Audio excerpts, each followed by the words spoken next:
കൃഷ്ണ ഗുരുവായൂരപ്പ ശരണം. ഗുരുവായൂരപ്പൻ്റെ ഉച്ചപൂജയും കളഭാലങ്കാരമൊക്കെ കഴിഞ്ഞു. നട തുറന്നു കേട്ടോ. ഇന്നിപ്പോൾ തിങ്കളാഴ്ചയല്ലേ. ഇന്ന് ഉദയാസ്തമന പൂജയും ഒക്കെ പൂജകളൊക്കെ ആയിട്ട് ഗംഭീരമാണ്. നമുക്ക് തൊഴാൻ പോവാം. അത്യാവശ്യം തിരക്കാണ്. അങ്ങനെ നമ്മൾ വന്ന് നേരെ കിഴക്കേ നടയിലുള്ള മഞ്ജുളാലിനെ ഒന്ന് പ്രദർശനം ചെയ്യാം. അപ്പോൾ മഞ്ജുള വാരസ്യാരെ സ്മരിക്കാം. അതുപോലെ മഹാവിഷ്ണുവിൻ്റെ വാഹനമായ ഗരുഡനെ സ്മരിക്കാം. അതേപോലെ തന്നെ ഉണ്ണിക്കണ്ണൻ്റെ കൃഷ്ണൻ്റെ സഹപാഠിയായ കുചേലനെ സുധാമാവിനെ സ്മരിക്കാം. അതൊക്കെ കണ്ട് അങ്ങനെ വന്ന് നേരെ അത്തിമര ഗണപതി ക്ഷേത്രത്തിൽ വന്ന് ഗണേശനെയും കണ്ട് തൊഴാം. അതിനുശേഷം വരുമ്പോൾ ആ കാളിയമർദ്ദന രൂപം കണ്ട് തൊഴുത് നേരെ നമ്മൾ ഗോപുരവാതിൽ കിടന്ന് അകത്തേക്ക് വരിക. അങ്ങനെ അകത്തേക്ക് വരുമ്പോൾ കൊടിമരവും അതേപോലെ വലിയ ബലിക്കല്ലും ഗജരാജൻ കേശവൻ്റെ 2 കൊമ്പുകൾ, അതിൻ്റെ നടുക്കുള്ള ലക്ഷ്മി ദേവീനെയൊക്കെ കണ്ട് തൊഴുത് നേരെ നമ്മൾ വാതിൽപ്പടി കയറുകയാണ്. വാതിൽപ്പടി കയറിയിട്ട് ഇടത്തെ വശത്തേക്ക് നോക്കിക്കഴിഞ്ഞാൽ കെടാവിളക്ക് കാണാം. അതേപോലെ മേൽപ്പത്തൂർ ഇരുന്ന് നാരായണീയം എഴുതാനിരുന്ന സ്ഥലം കാണാം, പീഠം. വലതേ ഭാഗത്ത് ആദ്യത്തെ തൂണും നോക്കി തൊഴുത് നമ്മൾ ഭഗവാന്റെ ശ്രീലകത്തേക്ക് നോക്കുകയാണ്. ശ്രീലകത്തേക്ക് നോക്കുമ്പോൾ 2 കാൽപാദങ്ങൾ, കാൽത്തളകൾ അണിഞ്ഞിട്ടുണ്ട്. അത്യാവശ്യം നല്ലൊരു ഉണ്ണിയാണ്. അങ്ങനെ മുകളിലേക്ക് നോക്കിക്കഴിഞ്ഞാൽ നല്ല പട്ടിങ്ങനെ ഞൊറിഞ്ഞു കൊടുത്തിട്ടുണ്ട്, പാളത്താറ് പോലെ. അങ്ങനെ മുകളിലേക്ക് അരയിൽ അരമണി കാണാണ്ട് കിങ്ങിണിയൊക്കെ ചാർത്തിയിട്ടുണ്ട്. മാറത്ത് ഒരു മാങ്ങാമാല ഉണ്ട്, ഒരു പതക്കം പോലത്തെ മാല ഉണ്ട്, ഒരു വളയം പോലത്തെ മാല ഉണ്ട്. പിന്നെ കൈവളകൾ കാണാണ്ട്, തോൾവളകൾ കാണാണ്ട്. വലത്തെ കയ്യിൽ കലപ്പയാണ്. കലപ്പ എടുത്തിട്ട് ചുവല്ലിങ്ങനെ വെച്ചിട്ടുണ്ട്, ചുമല്. അതുപോലെ ഇടത്തെ കയ്യിൽ വലിയൊരു ഗതയും തൂക്കി വെച്ചിട്ടുണ്ട്. അപ്പോൾ ബലരാമസ്വാമി ആയിട്ടാട്ടോ ഒന്ന് ഏട്ടനായിട്ടാണ് നിൽക്കുന്നത്. അങ്ങനെ ആ കിരീടമൊക്കെ വെച്ചിട്ടുണ്ട്. തിരുനെറ്റിയിൽ ഗോപീതിലകം തന്നെ വെച്ചിട്ടുണ്ട്. നല്ല പുഞ്ചിരിയോടെ തന്നെയാണ് ശ്രീലകത്ത് നിൽക്കുന്നത്. വളരെ മനോഹരമായിട്ട് ഞാൻ ഏട്ടനായി, ഞാനിപ്പോൾ ബലരാമസ്വാമിയാണ് എന്ന് പറഞ്ഞിട്ട് നമ്മളോട് പറയുകയാണ്. അപ്പോൾ ആ ഒരു കാഴ്ചയാണ്.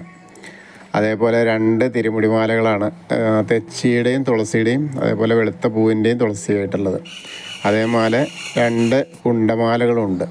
ഉണ്ടമാലകളും ഇതേപോലെ തന്നെയാണ്, തെച്ചിയും തുളസിയും വെളുത്ത പൂവും കൂടിയുള്ളത്.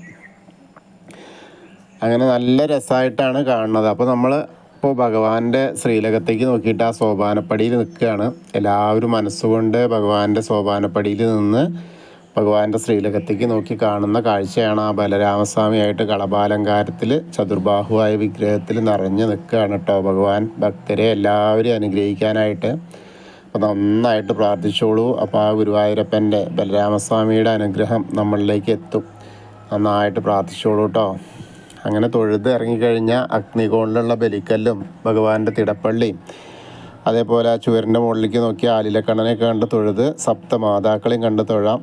പിന്നീട് അങ്ങനെ ഗണേശനെ വന്ന് കാണാം. ഗണേശൻ്റെ അവിടെയൊക്കെ അത്യാവശ്യം തിരക്കുണ്ട്. അങ്ങനെ വന്ന് തൊഴുമ്പോൾ നമുക്ക് കാണാനുള്ളത് ആ കിരീടം വെച്ചിട്ടുണ്ട്. അതേപോലെ കൊമ്പ്, തുമ്പിക്കൈയൊക്കെ ചാർത്തിയിട്ടുണ്ട്. നന്നായിട്ട് അലങ്കരിച്ചിട്ടുണ്ട്. ധാരാളം പൂക്കളുണ്ട്. അപ്പോൾ നമുക്ക് പ്രാർത്ഥിക്കാം. ഏകദന്തം മഹാകായം ദപ്തകാഞ്ചന സന്നിഭം ലംബോദരം വിശാലാക്ഷം വന്ദേഹം ഗണനായകം. അത് കഴിഞ്ഞ് സരസ്വതി ദേവീനെ പ്രാർത്ഥിക്കാം. സരസ്വതി നമസ്തുഭ്യം വരദേ കാമരൂപിണി വിദ്യാരംഭം കരിഷ്യാമി സിദ്ധിർഭവതു മേ സദാ. അത് കഴിഞ്ഞ് അവിടുന്ന് തന്നെ ആ കോർണറിലേക്ക് എത്തിയാൽ ചെറിയ ഗണേശനെ കാണാം. ഒന്ന് തൊട്ട് തലോടാം. അതേപോലെ മത്സ്യം, കൂർമ്മം, വരാഹം, നരസിംഹം വരെയുള്ള രൂപങ്ങളൊക്കെ കണ്ടു തൊഴുത് മേൽശാന്തിൽ അവിടെ നിന്ന് അർച്ചന പ്രസാദമൊക്കെ വാങ്ങി വാമന രൂപവും ഗജേന്ദ്രമോക്ഷത്തിൻ്റെ രൂപമൊക്കെ കണ്ടു തൊഴുത് നേരെ അനന്തശായിയായ അനന്തപത്മനാഭനെ കാണാം. അവിടെ വരുമ്പോൾ നിറയെ പൂക്കൾ മാലകളുണ്ട്. ചെണ്ടുമല്ലിമാല ഉണ്ട്, താമരമാലകൾ ചാർത്തിയിട്ടുണ്ട്, തുളസിമാലകളുണ്ട്. പിന്നെ ഗരുഡാരൂഢനായിരിക്കുന്ന മഹാവിഷ്ണുവിനും കണ്ട് തൊഴുത് നേരെ ശ്രീകോവിലിൻ്റെ പുറകുവശത്ത് വന്ന് സാഷ്ടാംഗം നമസ്കരിക്കുക. നമസ്കാരമൊക്കെ കഴിഞ്ഞ് മുകളിലേക്ക് നോക്കിയാൽ ഉഗ്രരൂപിയായ നരസിംഹസ്വാമിയെ കണ്ട് തൊഴാം. പിന്നീട് തൊട്ട് താഴേക്ക് നോക്കിയാൽ ആ ഭീഷ്മരുടെ ശരശയ്യൊക്കെ കാണാം. പിന്നീട് നമ്മൾ വരുമ്പോൾ ഭാർഗവരാമനും ശ്രീരാമചന്ദ്രനും ബലരാമനെയും ശ്രീകൃഷ്ണനെയൊക്കെ കണ്ട് തൊഴുത് മുരുകനെയും കണ്ട് തൊഴുക. ശ്രീകൃഷ്ണൻ്റെ അവിടെ ഒരു തുളസിമാല ഉണ്ട്. മുരുകന് ഭസ്മാഭിഷേകം കഴിഞ്ഞിരിക്കുന്നുണ്ട്.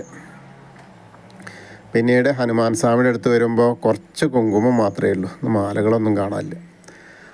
നമുക്ക് പ്രാർത്ഥിക്കാം.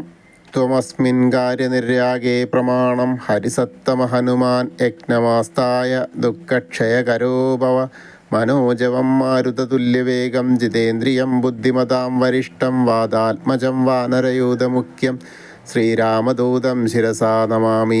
ബുദ്ധിർബലം യശോധൈര്യം നിർഭയത്വം അരോഗത അജാഡ്യം വാക്പടുത്തം ഹനുമസ്മരണാത് ഭവേത്.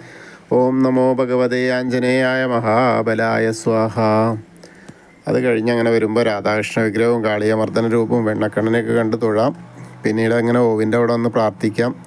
തൊട്ടടുത്തുള്ള താമരക്കണ്ണനെയും കണ്ട് തൊഴുത് നേരെ കിഴക്ക് വശത്തേക്ക് മുകളിലേക്ക് നോക്കിയാൽ കൊടിമരം കണ്ട് തൊഴുത് മണിക്കിണറും ഭഗവാന്റെ നൃത്താറയും കെടാവളക്കൊക്കെ കണ്ട് തൊഴാം. അങ്ങനെ അതിന് ശേഷം നമ്മൾ നേരെ വരുമ്പോൾ അടുത്ത അറയിലെത്തുമ്പോൾ കുറൂരമ്മയും നാരദരി മേൽപ്പത്തൂരിനെയും വസുദേവരൊക്കെ അങ്ങനെ കണ്ട് തൊഴുത് നമ്മൾ വടക്കേ നടയിൽ കൂടെ പുറത്ത് വന്ന് പ്രസാദ കൗണ്ടറിൻ്റെ അവിടുന്ന് ചന്ദനവും തീർത്ഥമൊക്കെ വാങ്ങാം. അത് കഴിഞ്ഞ് എടത്തരികത്ത് കാവിൽ ഭഗവതിയെ കാണാനായിട്ട് പോവാം. അങ്ങനെ അമ്മയുടെ അടുത്ത് എത്തുമ്പോൾ നല്ല തിരക്കുണ്ട്. അങ്ങനെ നോക്കുമ്പോൾ ഗോളകയാണ്, പിന്നെ ചുവന്ന പട്ടുടുപ്പിച്ചിട്ടുണ്ട്, പുറകു വശത്തായിട്ടൊരു പച്ച കളറ് പട്ട് ഉണ്ട്, പിന്നെ നിറയെ മാലകൾ ചാർത്തിയിട്ടുണ്ട്. അപ്പോൾ നമുക്ക് അമ്മയെ കണ്ട് പ്രാർത്ഥിക്കാം.